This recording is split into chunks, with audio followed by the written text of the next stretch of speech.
بسم اللہ الرحمن الرحیم۔ السلام علیکم۔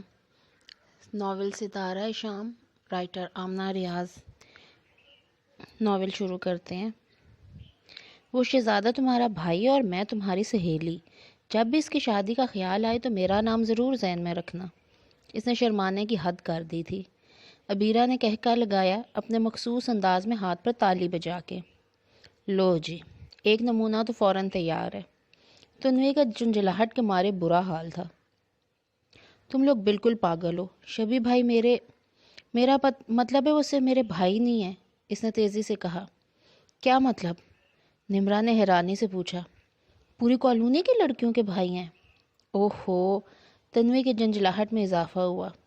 اللہ نے دنیا بھر کی ناسمجھ اور مسخری سہیلیاں مجھے ہی کیوں دی ہیں؟ اس نے بے چارگی سے کہا۔ شبی بھائی میرے منگیتر ہیں، اس نے نظریں جھکا کے بیزاری سے کہا۔ ان دونوں کے لبوں سے چیخ نکل گئی۔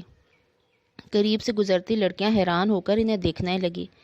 تم ایک عدد منگیتر کی مالک اور تم نے ہمیں بتایا بھی نہیں، عبیر نے صدمے سے کہا۔ آہستہ بولو خدارا، کیا پورے کالج میں اعلان کروانا ہے؟ تنوی، نمرا کی تو آنکھوں میں آنسو بھی آ گئے۔ تمہیں میرے حق پہ ڈاکہ ڈالتے ذرا شرم نہیں آئی؟ تنوی نے جھنجھلا کے اسے دھپ رسید کی۔ میں تمہارے حق پر ڈاکہ کیوں ڈالوں گی؟ میری منگنی تو بچپن میں ہی ہو گئی تھی۔ کس کے بچپن میں؟ تمہارے بچپن میں یا ان کے بچپن میں؟ خیر یہ تو مذاق کی بات ہے، اب تم ہمیں بتاؤ، اتنی اہم بات ہم سے چھپا کر کیوں رکھی؟ عبیر نے سنجیدگی سے پوچھا۔ نمرا بھی سر ہلانے لگی، جبکہ ہمیں اپنی فرینڈز بھی کہتی ہو۔ یار یہ اتنی اہم بات نہیں تھی کہ میں بتاتی، اس نے سادگی سے کہا۔ اچھا اب بنو مت، نمرا نے ٹوک دیا۔ منگنی ہونا کوئی ایسی معمولی بات بھی نہیں ہے۔ دیکھا نہیں سینئرز میں سے کسی کی منگنی ہو جائے تو وہ کیسے مٹھائی بانٹ رہی ہوتی ہے؟ لیکن کوئی اہم بات بھی نہیں ہے، وہ سابقہ انداز میں بولی۔ پھر یہ تو اتنی پرانی بات ہے کہ مجھے بتانے کا خیال ہی نہیں آیا۔ ابھی بھی اگر تم لوگ افیئر والی بات نہ کرتی تو میں کبھی نہ بتاتی۔ عروج کو پتہ ہے؟ عبیرہ نے آنکھیں مٹکائی۔ تنویر نے گہرا سانس بھر کے اسے دیکھا۔ وہ جتنا زیادہ عروج کے ذکر سے گریز کرتی تھی، اس کی سہیلیاں اتنا ہی اس کا ذکر کرتی تھی، محض اسے تنگ کرنے کے لیے۔ اسے کیسے پتہ ہوگا جبکہ تم لوگ بھی نہیں جانتی؟ اس نے تحمل سے کہا۔ خدارا عروج تو کیا کسی کو بھی مت بتانا۔ ہم کیوں بتائیں گے؟ اس بیچاری کو پتہ چلا تو منگنی شدہ ہو تو ایک بار تو ضرور اس صدمے سے غش کھا کے گر پڑے گی۔ آج تو بالکل نہیں بتانا، عبیرہ اور نمرا نے آپس میں طے کیا۔ صرف آج نہیں، کبھی بھی نہیں بتانا، اس نے زور دے کر کہا۔ لیکن آج تو خصوصیت سے نہیں بتانا، اس کی سالگرہ ہے۔ اتنا تیار ہو کے آئی ہے کہ لڑکی کا مسخری زیادہ لگ رہی ہے۔ کالج کی آدھی لڑکیاں اسے وش کرنے کے لیے گلاب کے پھول لے کر آئی ہیں، جبکہ وہ خود صبح سے تمہاری منتظر ہے۔ میں نے خود اسے ایک بڑا سا بکے ہاسٹل کے مدثرہ کے پاس رکھواتے دیکھا تھا، نمرا نے صاف مذاق اڑانے والے انداز میں کہا۔ نمرا، میں نے کتنی بار کہا ایسی باتیں مت کیا کرو، مجھے بالکل اچھا نہیں لگتا۔ اچھا تو پھر تم بتا دو تمہیں کیسی باتیں پسند ہیں، ہم وہی کر لیا کریں گے۔ چلو کلاس روم میں چلے۔ پہلے وعدہ کرو ہمیں اپنے اور اپنے منگیتر کی ساری باتیں بتاؤ گی۔ مثلاً کون سی باتیں؟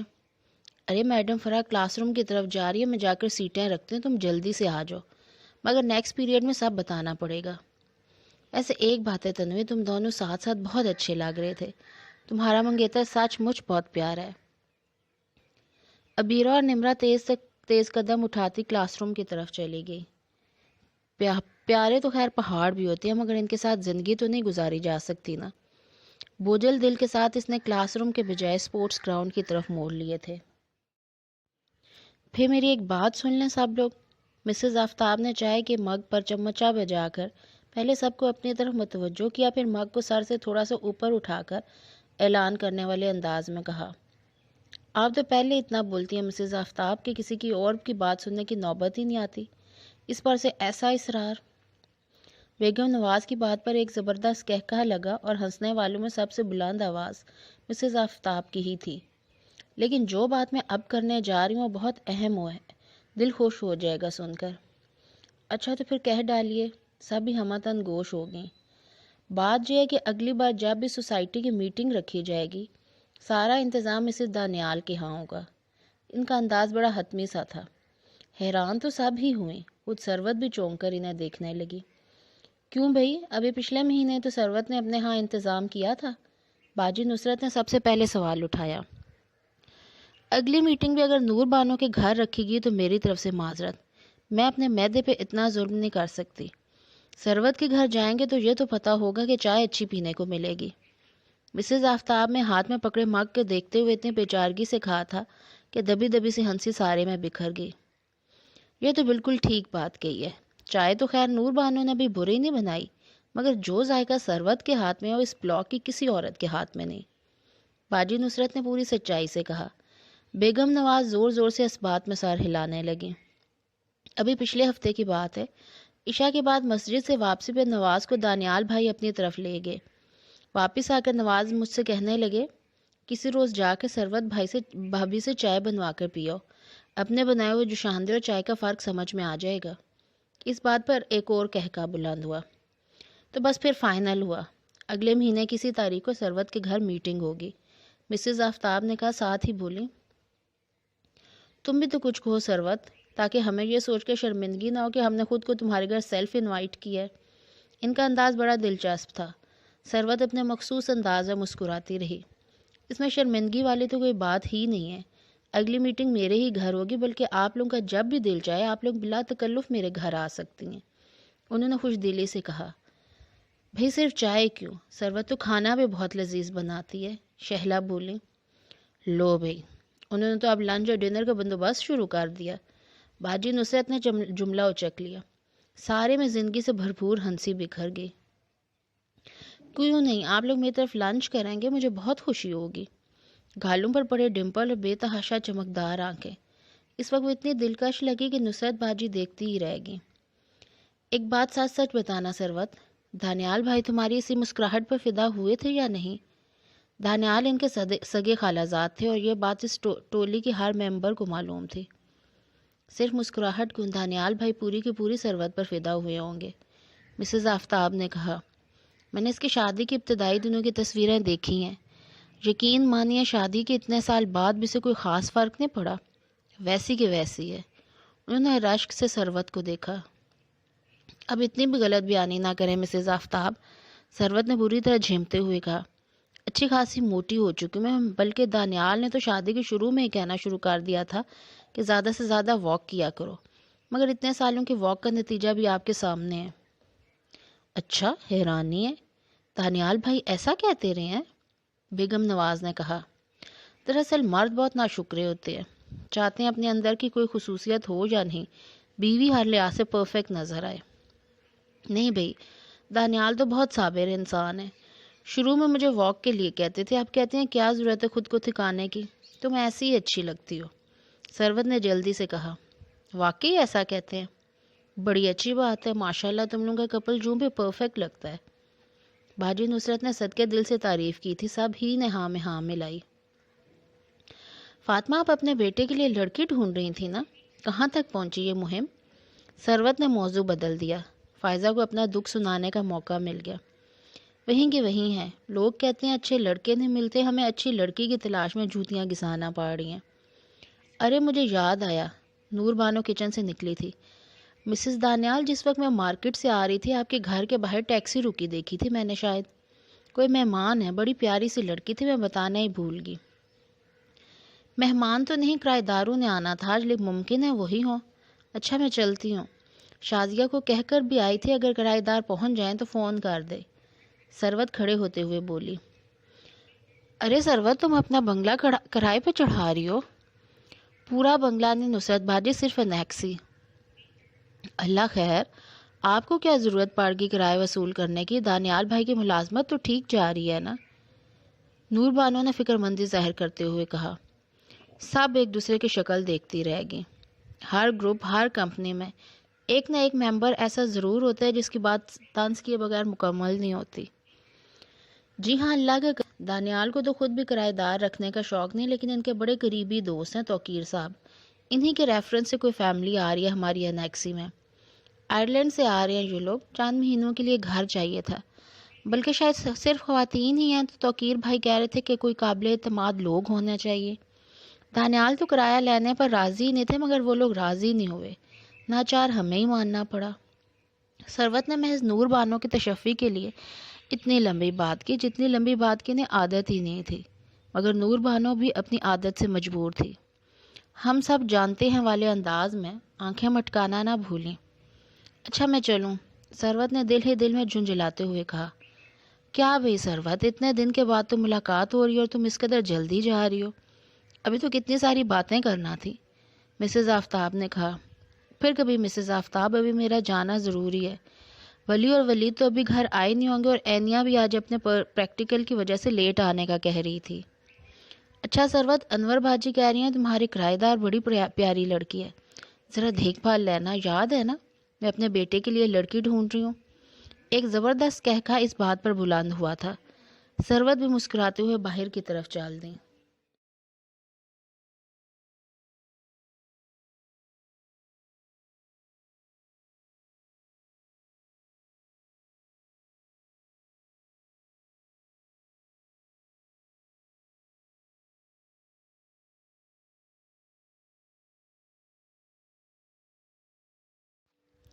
جس وقت یہ وہاں پہنچے، اینیا کو کالج سے واپس آئے چند منٹ ہی گزرے تھے۔ اینیا بیٹے، میں کسی ایمرجنسی کی وجہ سے نہیں پہنچ سکا۔ سمینہ آپا سے ابھی میری بات ہوئی ہے، وہ گیٹ کے باہر کھڑی ہوئی ہیں، آپ انہیں نیکسی دکھا دیں۔ توقیر انکل نے فون پر کہا تھا۔ اینیا نے فون بند کیا، کتابیں ایک طرف رکھی اور شوز اتار کے سلیپر پہنے اور باہر آ گئی۔ شازیہ ڈرائی وے پہ تیز تیز قدم اٹھاتی اس طرف آ رہی تھی۔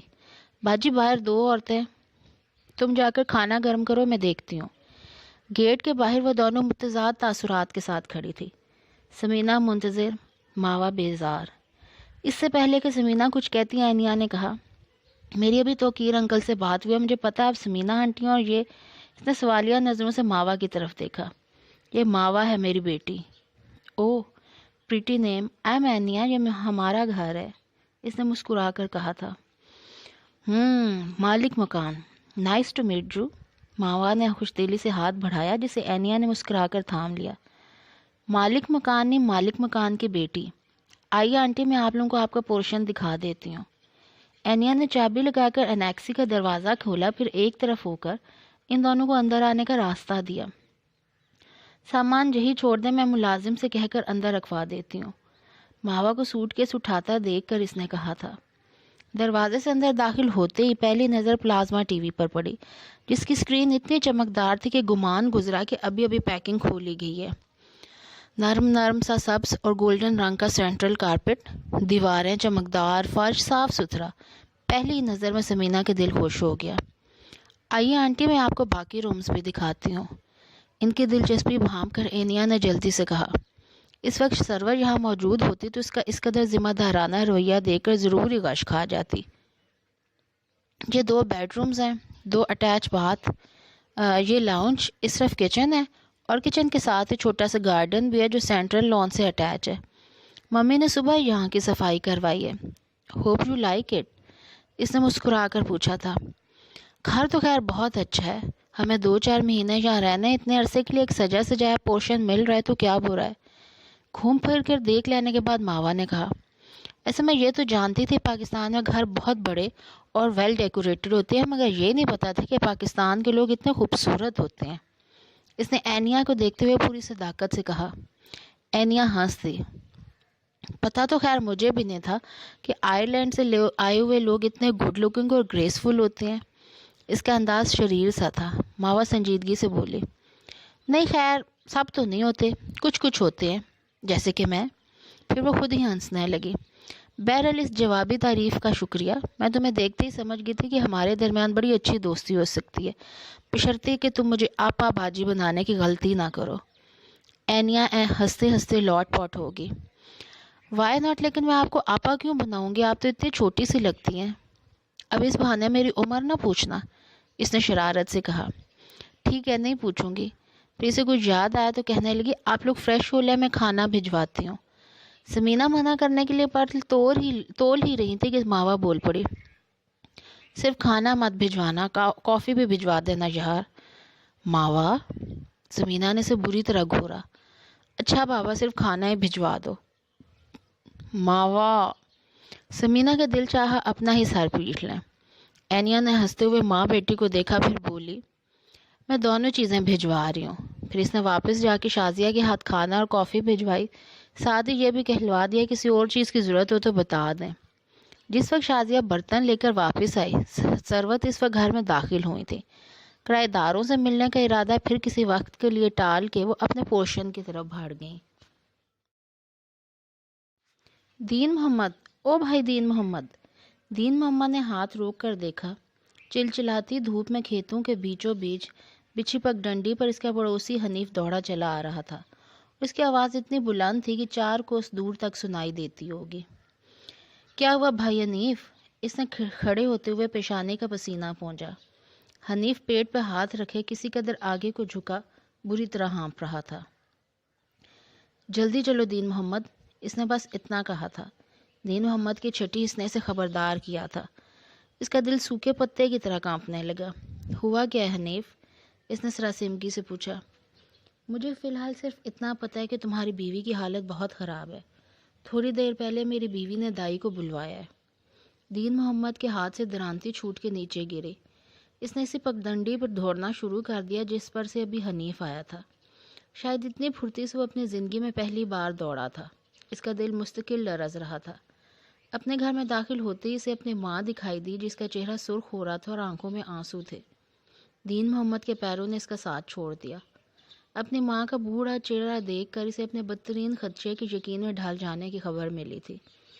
اس سے قبل کہ وہ صدمے سے بحال ہوتا زمین پر گرتا، اس کی ماں لپک کر اس کے قریب آ گئی۔ مبارک ہو دین محمد، اللہ نے تیری سن لی، بیٹی ہوئی ہے اور بالکل تندرست۔ دین محمد دنگ رہ گیا۔ ماں دین محمد کے سن ہوتے وجود میں بجلی سے دوڑ گئی۔ وہ گھٹنوں کے بل زمین پہ گرا اور سجدے میں گر کر رونے لگا۔ وہ بڑی دیر تک تشکر کے احساس سے روتا رہا، پھر اس نے اپنی ماں سے پوچھا، زہرا کیسی ہے؟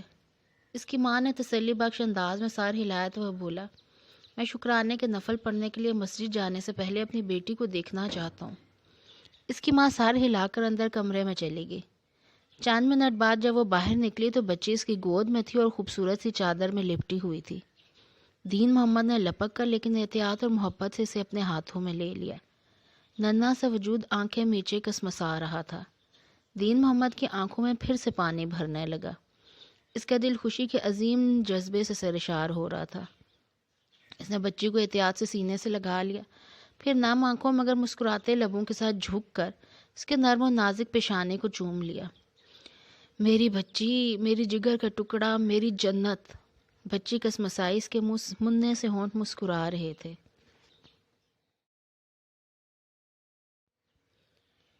صبح سویرے کا ہنگامہ عروج پر تھا۔ یہ الگ بات کہ گھڑی کی سوئیاں 11:30 کا وقت بتا رہی تھی۔ صرف سینٹرل لاؤنج پر ہی کیا موقوف پورا فلیٹ بھانت بھانت کی بولیوں سے گونج رہا تھا۔ سب سے بلند آواز پلازما ٹی وی پر نشر ہونے والے ڈرامہ کی تھی، جس کے سامنے بالکل تجسس اور بے حد دلچسپی کے تاثرات سے وحید نظریں جمائے اسکرین پر گاڑے بیٹھا تھا۔ وہاں موجود تمام لڑکوں میں واحد وہ تھا جو خاموش بیٹھا تھا۔ دوسرے کونے میں سعد نے میوزک سسٹم لگا رکھا تھا جس میں سمجھ میں نہ آنے والی موسیقی گونج رہی تھی، اور سعد جوتے پالش کرتے ہوئے بری طرح سمجھ میں نہ آنے والی موسیقی پر سر دھن رہا تھا۔ اس کا سر اور جوتے کی سطح پر پالش رگڑتا ہاتھ یکساں رفتار سے حرکت کر رہے تھے۔ تیسری طرف ارسل جنید کو لیے لطیفے سنا رہا تھا اور وہ دونوں اونچے اونچے کہکے لگا رہے تھے۔ سب سے دلچسپ چوتھا کونا تھا، جہاں نعمان کشن سے ٹیک لگائے، سیل فون کان سے چپکائے، عشق بگھارنے میں مصروف تھا۔ یہ سمجھنا ناممکن تھا کہ اتنے شور میں وہ دوسری طرف کی بات کیسے سمجھ پا رہا ہے، اور اس سب کے پس منظر میں واسق کی آواز تھی جو مسلسل واش روم سے نشر ہو رہی تھی اور جو سب کی سماعت تک تو پہنچ رہی تھی، مگر سب کے سب بے حد مصروف تھے، اس لیے کوئی بھی اس کی طرف متوجہ ہونے پہ راضی نہیں تھا۔ جس وقت وہ کال اٹینڈ کرنے کے بعد موبائل فون مٹھی میں دبائے سیل پر ملنے والی خبر کے زیر اثر حواس باختہ سے کمرے میں داخل ہوا، پورا کمرہ میدان کارزار کا منظر پیش کر رہا تھا۔ میلے کپڑوں کا ڈھیر، گندے جھوٹے برتن، الٹے سیدھے جاگرز، بکھری ہوئی کتابیں اور الٹے سیدھے نوٹس، اور اس سب پہ مستزاد ہر کونے میں لڑکے ہوئے اس کے دوست۔ وہ بیچارہ پہلے ہی بکھلایا ہوا تھا، یہ حالت دیکھ کر رہ سے حواس بھی ساتھ چھوڑنے لگے۔ اس کے دوستوں نے اس بار بھی اپنے وعدے پورے نہیں کیے تھے، اور وہ جانتا تھا کہ وہ خود پورا دن لگا کر بھی یہاں صفائی نہیں کر پائے گا کہ کہاں سے اسے 1 گھنٹے میں اپنی حالت میں لانا۔ اسے پتا تھا اس کے دوست اتنی جلدی بوریا بستر سمیٹ کے جہاں سے جانے پہ راضی نہیں ہوں گے۔ راضی ہو بھی جاتے تو صفائی میں اس کا ہاتھ بٹانے پر کبھی راضی نہ ہوتے۔ وہ چاہتا بھی نہیں تھا کہ یہ لوگ اس کی مدد کریں، بس یہ یہاں سے فی الحال چلے جائیں یہی کافی تھا۔ مگر او میرا شہزادہ آ گیا۔ ابھی وہ اس ششوبان میں مبتلا تھے کہ کس طرح ان سب کو وہاں سے جانے کے لیے کہے، تبھی ارسل نے اسے دیکھ کر نعرہ بلند کیا، جیڈی دروازے میں کھڑا یار، اپنا ہی گھر سمجھ، اندر آ جا۔ وہ یوں کہہ رہا تھا جیسے خود میزبان اور جیڈی مہمان ہو۔ اس نے ابھی پہلا قدم اٹھایا تھا کہ جنید نے اس کے ہاتھوں کی طرف دیکھا، پھر صدمے کی کیفیت میں بولا، ناشتہ کدھر ہے؟ تو ناشتہ لینے بازار گئے تھے نا؟ میں ناشتہ لینے نہیں، کال اٹینڈ کرنے لابی میں گیا تھا۔ نہیں، جنید نے دونوں کانوں پہ ہاتھ رکھ کر ایک دلخراش چیخ ماری کہ کیا کسی فلمی ہیروئن نے ماری ہوگی۔ پچھلے آدھے گھنٹے سے میں اسی ناشتے کی آس پر زندہ تھا، ورنہ میں نے تو آدھا گھنٹہ پہلے بھوک کی شدت سے فوت ہو جانا تھا۔ جنید تو ایک کام کر، سعد نے اپنی مصروفیت سے ذرا سا ٹائم نکالا، میری مان پہلی فرصت میں فوت ہو جا۔ ویسے بھی تیرے جیسے بندے نے زندہ رہ کر کرنا بھی کیا ہے؟ رنگ تیرا کالا ہے، قد تیرا چھوٹا ہے، آنکھیں بڑے غور و غوص کے بعد بھی سمجھ میں نہیں آتی کہ بند ہیں یا کھلی، بال جتنی تیزی سے تجھے داغے مفارقت دے رہے ہیں، امید واسی کے عنقریب اس میدان میں بچے گلی ڈنڈا کھیلا کریں گے۔ کھانا تو اتنا کھاتا ہے کہ بندے بھی نہ کھاتے ہوں۔ مجھے ایک بات بتاؤ، تمہیں خود اپنا بھی کوئی فائدہ ہے؟ نہیں نا؟ میری مان جا، تو عزت کے ساتھ فوت ہو جا۔ بات دراصل یہ ہے، جنید نے آنکھیں نکال کے اسے گھورا، کہ تم سب میری پرسنالٹی سے جلتے ہو، حسد کر کر کے اپنے رنگ کالے سیاہ کر لیے، بال اڑا لیے، تم لوگوں سے میری شاندار شخصیت برداشت نہیں ہوتی، اس لیے الٹی سیدھی باتیں کر کر کے میرا دل خراب کرنے کی کوشش کرتے ہو۔ تم جیسے ناہنجاروں کو کیا پتا کتنی لڑکیاں میری پرسنالٹی پہ مرتی ہیں، کتنیاں جو مجھے رات کو خواب میں دیکھ کے خوش ہوتی ہیں۔ اس نے نخوا سے ناک چڑھا کر کہا تھا۔ خوش ہوتی ہیں؟ تعجب ہے، ان بیچاریوں کو تو خوف سے ابدی نیند سو جانا چاہیے۔ ارسل نے بے ساختہ کہا تو ساتھ کہکا لگا کر ہنس پڑا۔ اس سے پہلے کہ جنید کچھ کہتا، جیڈی نے جھنجھلا کر کہا، میں بھی کچھ کہہ رہا ہوں، کوئی میری بھی سنو، اپنی بک بک لگا رکھی ہے۔ اچھا، ہم بک بک بند کر دیتے ہیں، تم شروع کرو۔ جنید کی بات پر ایک بار پھر ہنس ہنس کر تعریف کے ڈونگرے برسائے گئے تھے۔ تم لوگوں نے یہاں کی حالت دیکھی ہے، ہر طرف کچرا بکھرا ہے، حالانکہ تم لوگوں نے وعدہ کیا تھا اس پر ایسا کچھ نہیں کرو گے۔ ہم اپنے وعدے پہ قائم ہیں، جواب آیا۔ یہ کپڑوں کا ڈھیر اور یہ برتن کیا ہیں؟ اسے وعدہ خلافی نہیں کہتے تو کیا کہتے ہیں؟ وہ جل کر بولا، اسے گھٹیا پن اور بدتہذیبی کہتے ہیں۔ ارسل نے آنکھیں گھمائی، کیسے میزبان ہو تم؟ کپڑے برتن بھی ہم سے دھلوانا چاہتے ہو؟ ہم دھونے کے لیے میں کب کہہ رہا ہوں، مگر یہ چیزیں سمیٹ کر بھی تو رکھی جا سکتی ہیں۔ وہ دھیما پڑ گیا، پھر کچھ یاد آیا تو بولا، اور یہاں بیڈ پہ میں اپنے کپڑے رکھ کر گیا تھا استری کر کے، وہ کہاں گئے؟ وہ بلیک جینز اور بلو لائننگ والی شرٹ؟ جنید نے پوچھا۔ ہاں، جیڈی نے اس بات میں سر ہلا دیا، وہ تو تھوڑی دیر پہلے سادی پہن کر نکلا ہے۔ کیا؟ صدمے کی شدت سے اس کی آواز پھٹ گئی۔ سادی کا بچہ، کمینہ، چور، وہ کپڑے پہن کے مجھے کیمپس جانا تھا، میں کیا پہنوں گا؟ وہ رو دینوں کو ہو رہا تھا۔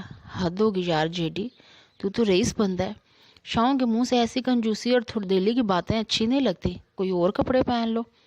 سادی کا انٹرویو تھا، اس لیے وہ جلدی میں تمہارے کپڑے پہن کے نکل گیا، سعد نے اسے تسلی دیتے ہوئے کہا۔ جیڈی نے جھنجھلا کے میوزک سسٹم کا پلگ نکالا۔ مجھے سمجھ میں نہیں آتا تم لوگ میوزک ہلکی آواز میں کیوں نہیں سن سکتے؟ ابھی یہیں تک کہا تھا کہ باتھ روم کا دروازہ دھاڑ سے کھلا اور واسق کمر کے گرد ٹاول باندھے تن فن کرتا نکلا۔ ارسل نے جھٹ دونوں آنکھوں پر ہاتھ رکھ کے شور مچا دیا۔ یہ بہودگی نہیں چلے گی، تمہیں پتہ نہیں یہاں شریف لڑکے رہتے ہیں، چلو واپس جاؤ، ٹاول کی جگہ ٹراؤزر پہن کے آؤ۔ ماشاء اللہ، سبحان اللہ، واسق کو تو آگ ہی لگ گئی۔ مجھے بھی بتانا یہاں کون کون سے شریف ہیں، جہاں جب سارے کے سارے خود ہاف پینٹ پہن کے گھوم رہے ہوتے ہیں تب کوئی شرافت یاد نہیں رہتی۔ اچھے خاصے لتے لے ڈالے، مگر وہ سب کہاں شرمندہ ہونے والے تھے۔ جنید بولا، شرافت اگر کسی لڑکی کا نام ہے تو میں اسے صبح شام یاد رکھنے کے لیے تیار ہوں۔ میں اتنی دیر سے آوازیں دے رہا ہوں اور تم سب گدھوں کی طرح ڈھینچو ڈھینچو کیے جا رہے ہو، مجال ہے جو کسی نے میری بات سنی ہو۔ واسق نے غصے سے کہا، حالانکہ تم ہم سب کے سردار ہو۔ ارسل نے آنکھیں پٹپٹائی۔ کسی نے میری شیونگ کٹ دیکھی ہے؟ اس نے پوچھا۔ تمہاری شیونگ کٹ ہے یا ایشوریا کی تصویر جسے ہم صبح شام دیکھا کریں؟ جنید بولا۔ واسق نے روئے سخن نعمان کی طرف موڑا۔ نعمان؟ ابیو خبیث نعمان، تو نے میری کٹ لی تھی؟ نعمان نے جھنجھلا کر فون بند کر دیا۔ کیا تکلیف ہے؟ تم نے میری شیونگ کٹ لی تھی نا، اس میں اب شیونگ کریم نہیں ہے۔ ہاں تو میں کھا نہیں گیا، ایک بار ہی لی تھی پھر اسی میں رکھتی تھی۔ یہ تو وہی بات ہوئی، بد سے بدنام برا۔ 1.5 ہفتے پہلے کریم مانگی تھی، تب سے تمہیں مجھ پر ہی شک رہتا ہے۔ وہ بھی بھڑک گیا۔ میں نے کہا بھی تھا میرا اصل نام کوئی نہ پکارے، میں اپنی گرل فرینڈ سے نعمان کا دوست بن کر بات کر رہا تھا، تم لوگوں نے بھانڈا ہی پھوڑ دیا۔ اب وہ مجھ پر یقین نہیں کرے گی۔ او کوئی بات نہیں میرے شیر، تجھے لڑکیوں کی کمی تھوڑا ہی ہے۔ واسق تم JD کی کریم استعمال کر لو۔ سعد نے ایک ساتھ 2 معاملے نپٹائے تھے۔ JD اور بھی جھنجھلا گیا اور سخت لہجے میں بولا، سنو میری بات، 1 گھنٹے میں شبی یہاں پہنچنے والا ہے، تم لوگ پلیز یہاں سے چلے جاؤ۔ اس کا انداز منت بھرا تھا۔ ہاں تو آ لینے دو شبی کو، ہم نے کب منع کیا ہے؟ ویسے بھی وہ شبی ہے، پرنس چارلز تو نہیں کہ ہم سب سنڈریلا کی طرح اپنی جوتیاں چھوڑ کر بھاگ جائیں۔ نعمان کے اس اعلیٰ درجے کے مذاق پر زبردست کہہ کے بلند ہوئے تھے۔ پتہ تو ہے تم لوگوں کا یہاں نہ پسند نہیں کرتا۔ JD نے بیچارگی سے کہا، اور دوستوں کو بھی وہ خفا نہیں کرنا چاہتا تھا۔ تو ہم کون سے اسے پسند کرتے ہیں؟ جنید نے ناک چڑھا کر کہا۔ ایک تو روڈ اتنا ہے، پھر مجھے تو تھوڑا کھسکا ہوا بھی لگتا ہے، یعنی کوئی دکھ ہے۔ ہر روز تقریباً 4 گھنٹوں کا سفر کر کے لاہور آتا ہے، پھر 4 گھنٹوں کا سفر کر کے واپس سائیوال جاتا ہے۔ کل کتنے گھنٹوں کا سفر؟ صاحب نے تائید میں اور زور شور سے سار ہلایا۔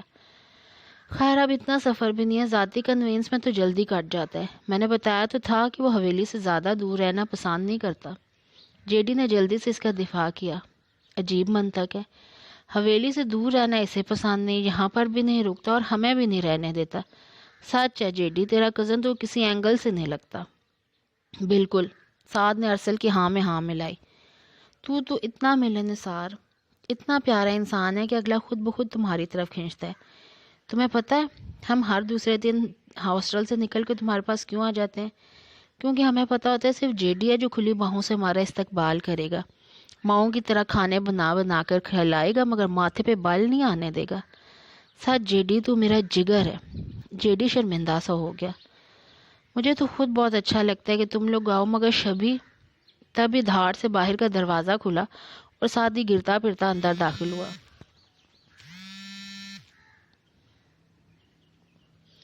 ایک زبردست خبر ہے، تم پڑیاں بیچتے ہوئے پکڑے گئے ہو؟ واسق نے پوچھا۔